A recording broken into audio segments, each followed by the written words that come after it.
নমস্কার বন্ধুরা, কেমন আছেন সবাই? আজকের নতুন একটি ভিডিওতে আপনাদের সবাইকে স্বাগত জানাই।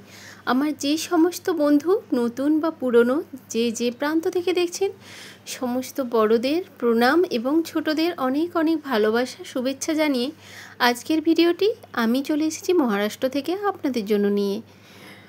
আজ সকালটা শুরু হয়েছিল বেশ গরম, 3-4 দিন একটু বৃষ্টির ঠান্ডা আমেজ কাটার পর ভীষণ গরম পড়েছে, অস্থির গরমে একদম। তো সকাল সকাল স্নান সেরে ছেলের জন্য টিফিন বানিয়ে নিচ্ছিলাম। বানিয়েছি একটু চিলা আর একটু দইয়ের চাটনি, আর আমার জন্য একটু মুড়ি নিয়ে বসেছি। আর ছেলে আমি দুজনে একসাথেই টিফিনটা করে নেব, সেই জন্য একসাথে বেড়ে নিয়ে দুজনে বসেছি।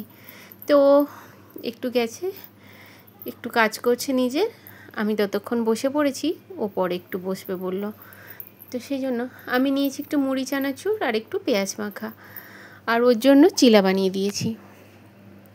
ও মুড়িটা একদমই পছন্দ করে না, সেই জন্য মুড়ি আমি মানে আমার ভীষণ মুড়িটা একদম প্রিয় বলতেই পারি, মুড়ি ছাড়া আমার চলেই না।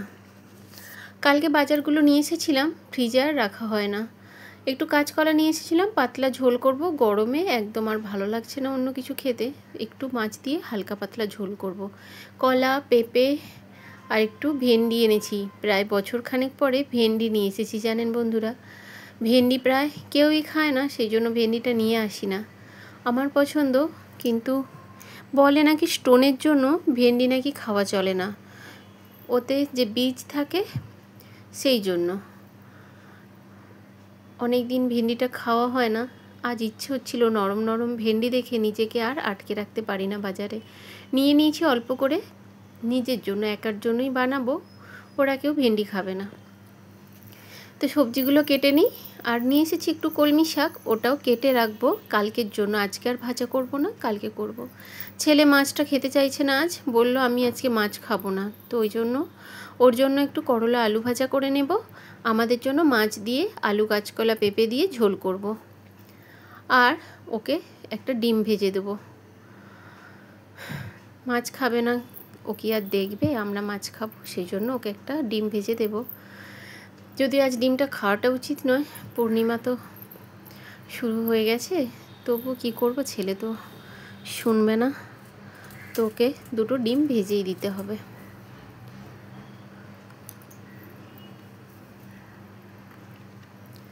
তো চলুন সবজিগুলো কেটে নিই। আর আজকে ফ্রিজ থেকে ড্রয়ারটাও বের করে নিয়েছি, ভাবছি ওটা পরিষ্কার করে তারপরে সবজিগুলো ঢোকাবো। টমেটোগুলো না কয়েকটা গলে গিয়েছিল, ভেতরে একদম রসে ভর্তি হয়ে গেছে, তো ওই জন্য ভাবছি আজকে ড্রয়ারটাও পরিষ্কার করে তারপরে সবজিপাতিগুলো গুছিয়ে রাখবো।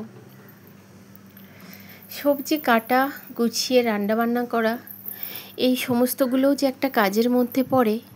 কিছু কিছু মানুষ আছে সেটাকে কাজ বলে ভাবে না। সবার কথা বলছি না, বা সবার ক্ষেত্রে প্রযোজ্যও নাই কথাটা, কিন্তু কিছু মানুষ রয়েছে যারা আমাদের এই বাড়ির এই মানে রান্নাবান্না, বাড়ির কাজকর্মকে কাজ বলে মনেই করে না।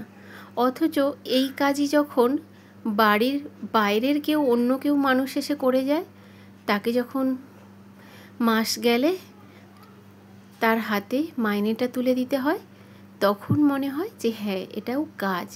কিন্তু যখন আমি বা আমরা নিজেরা মেয়েরা করি, কিছু মানুষ আছে এই কাজকে কাজ মনে করেন না। জানি না কেন তাদের কি মনে হয়, এগুলো করতে বোধহয় সময় লাগে না, বা মানে কষ্টও হয় না কিছু। কি কষ্টই বা, বাড়িতেই তো থাকো, বাড়িতেই তো বসে বসে কাজগুলো করো, এ আর এমন কি কাজ, ওগুলো তো প্রত্যেক মেয়েকেই করতে হয়। এই সমস্ত নানান কথা আর কি শুনি। পাশাপাশি বসবাস করি, অনেক মানুষের আনাচে কানাচে অনেক কথা শুনি, সেটাই আপনাদের সাথে শেয়ার করছি আর কি, একটু গল্পের মাধ্যমে। সাথে সাথে সবজিগুলো কেটে নেওয়ার পর একটু এখানটা মুছে দিলাম, যদিও সকালে রুমটা মুছে নিয়েছি, কিন্তু সবজি কাটার পরে একটু চটচটে দাগ রয়ে যায়, সেই জন্য একটু মুছে নিলাম। তো চলে এসেছি রান্না করতে। মাছ দিয়ে কাঁচকলা পেঁপে দিয়ে ঝোল করব, আগে মাছটাই ভাজা করে নিচ্ছি। সাথে ভেন্ডিটা যেহেতু আমার একার জন্য করব, ওটাকে তরকারি করব না, একটু সর্ষে বাটা দিয়ে কালো জিরে ফোড়ন দিয়ে ভাপা করব। একটু পেঁয়াজ কুচি দেবো, তবে তেল দেব না, শুধু মানে 1-2 ফোঁটা তেল দিয়ে জাস্ট ওই কালো জিরেটাকে ভেজে নেব। আচ্ছা, ওই ভাপাটা এত সুন্দর লাগে খেতে, নাড়বো না ভেন্ডিটাকে, কালারটা এত সুন্দর আসে না, গ্রিন গ্রিন কালার, দেখলেই খেতে মন ইচ্ছে হবে। আজকে ওই ভেন্ডির ভাপাটা করব, ছেলের জন্য করলা আলু ভাজা, আর আমাদের জন্য কাঁচকলা পেঁপের ঝোল। এই রান্নাবান্না করতে গিয়ে কতবারই না হাতে ছ্যাঁকা খাই, হাতে তেল ছিটকে যায়, কষ্ট তো হয়ই, ছোট হোক বা বড় হোক। আমাদের মতো মেয়েরা এইগুলো অভ্যেস হয়ে গেছে সবাই করতে করতে। সবারই হাতে কখনো না কখনো একটু আধটু তেলের ছিটে পড়েছে, জানি এগুলো সবারই হয়, সহ্যও হয়ে যায়। কিন্তু মা থাকলে বলে না যে একটু আয় হলুদ লাগিয়ে দিই বা একটু কিছু লাগিয়ে দিই, সেই মায়ের মতো স্নেহ আর কারো কাছে পাওয়া যায় না। কেউ ভাবেই না অত গভীরভাবে যে হ্যাঁ, তেলটা পড়লেও একটু কষ্ট হয় মানুষের। ওটা আর এমন কি, ওটা তো সমস্ত মেয়েদেরই পড়ে, ওটা এমন কিচ্ছু না। এই রকমই কিছু কথা শুনি আমি। মায়া দয়া এখান থেকেই তৈরি হয় কিন্তু বন্ধু। জানি না আমার সাথে আপনারা একমত হবেন কি না। এই ছোট ছোট বিষয়গুলো যখন কেউ খেয়াল করে, যখন কেউ ভালোবেসে বলে এ বাবা একটু সাবধানে কাজটা করবে তো, কষ্ট হয়েছে নিশ্চয়ই, এই ভালোবাসার কথাগুলো যখন কানে গিয়ে পৌঁছয় না, তখন মনে হয় হ্যাঁ, কেউ আমার কথা ভাবে বা কেউ আমার পাশে আছে, তখন মানুষের প্রতি একটা ভালোবাসা তৈরি হয়। কিন্তু না, ওই যে কাঠচকালির মতো ফাটা চটা কথা নিয়ে এমন কথা শুনতে হয় যেখানে মনে রাগের সৃষ্টি হয়। তো চলুন, গল্প করতে করতে আমার রান্না সব হয়ে গেছে, আমি এখন খেয়ে নেব। ছেলে পরে খাবে, ও বেলায় টিফিন করেছে, তো বললো আমার খিদে নেই, সেই জন্য আমি খেয়ে নিচ্ছি, কারণ আমার কাজ আছে, একটু মেশিনে বসবো, তো আমি খেয়ে নিচ্ছি। তো ওর জন্য রেখে দিয়েছি করলা আলু ভাজা, ডিম ভাজা, আমি একটু ভাত আর ওই ভেন্ডিটাই আগে নিয়েছি। দেখুন বন্ধুরা, ভেন্ডিটা দেখতে দারুণ হয়েছে না? আমার তো বেশ সবুজ সবুজ বাসন্তী কালারটা এত সুন্দর লাগে না, আমার সবথেকে মাছ পছন্দের। কিন্তু আজ মনে হচ্ছে মাছ আর লাগবে না, এই ভেন্ডিটা দিয়েই খাওয়া হয়ে যাবে।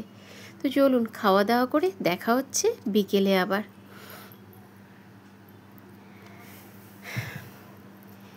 এই ছোট্ট ছোট্ট জিনিসগুলো যখন দেখবেন মানুষ কদর করবে, খেয়াল রাখবে মানুষের, তখন দেখবে মানুষের প্রতি মানুষের ভালোবাসা বা টান আপনি আপ এসে যাবে। তখন আর কাউকে ভালোবাসার কথা বলতে হবে না, এটাকেই বলে ভালোবাসা।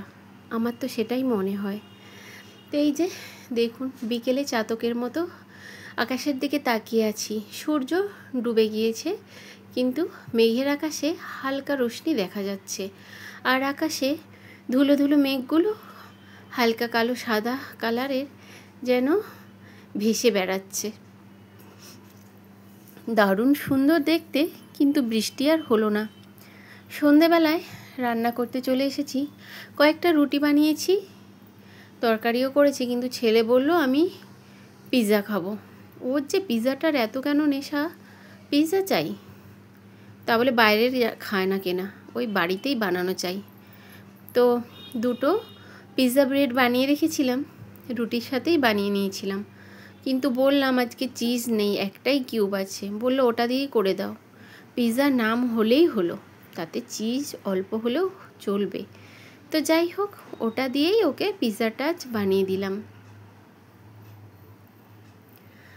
একদমই সিম্পল, একটু টমেটো সস বানিয়ে নিয়েছিলাম, তার সাথে সাথে ওর পিৎজাটা বসিয়ে একদিকে আবার একটু টমেটো সসও বানালাম, যেহেতু টমেটো কেচাপটা শেষ হয়ে গিয়েছিল, বাড়িতে অনেকটা টমেটো ছিল, তো ভাবলাম সেই কিনে আনার থেকে বাড়িতে আছে যখন সব কিছু দিয়ে একটু টমেটো সসটাও বানিয়ে নিই। টমেটো সসটাও বানিয়ে নিয়েছি। বিশ্বাস করুন বন্ধুরা, দোকানের মতনই খেতে হয় কিন্তু টমেটো সসটা, আর কালারটাও সেই রকমই আসে। দেখাচ্ছি আপনাদের, এই যে দেখুন, আমি এবার একটু পাতলা হয়েছিল ছেঁকে নেওয়ার পরে, এবার একটু গাঢ় করে মেরে নিচ্ছি খালি, বাকি এতে সব কিছু মশলা টশলা যা দেওয়ার দিয়ে দিয়েছি। আপনারা যদি বলেন পরে অন্য কোনো ভিডিওতে আপনাদের সাথে শেয়ার করে নেব কী কী দিয়েছি এর সাথে। খাওয়া দাওয়ার পর রাত্রিতে শুয়েছিলাম, গরমে ঘুম আসছিল না। মুখে হঠাৎ একটা আঁকা বাঁকা আলো এসে চোখে পড়ল। চোখ খুলে তাকিয়ে দেখি জানলা দিয়ে চাঁদ আমাদের উঁকি মারছে। মিষ্টি হাসি হেসে যেন বলতে চাইছে।